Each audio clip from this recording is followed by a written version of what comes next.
Campo Vicente Lim, Calamba City, Laguna. Umabot na sa 344 ang pinaghihinalang sexual offenders ang nalambat ng Police Regional Office 4A kasunod ng pinaigting na 4 na linggong operasyon sa buong rehiyon ng Calabarzon sa ilalim ng Oplan Bantay, Dangal.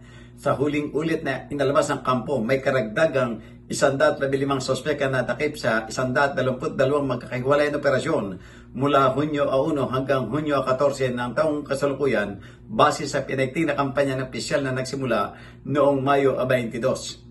Ayon kay PRO Porrey, Regional Director, Police Brigadier General Hansel Marantan, layunin ng operasyon na tuldukan ang karahasan at protektahan ang kapakanan ng kababaihan at kabataan laban sa panggagahasa at iba pang uri ng sexual abuse.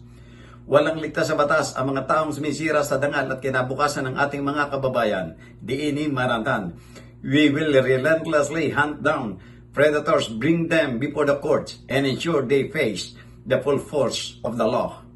Sa huling bugso ng mga naresto, 58 rito ang nakatala bilang most wanted persons sa kung saan 33 ang nasa regional level, 9 sa provincial, 7 sa city at 9 sa municipal level.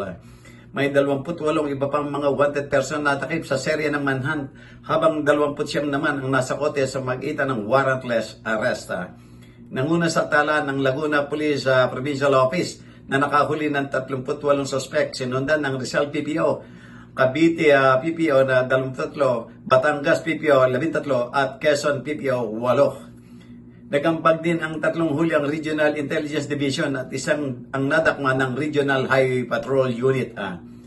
Kasalukuyan ang nasa pitan ng mga suspect habang inihahanda ang mga kaukulang dokumento para sa pag-usad ng kanilang mga kaso sa korte.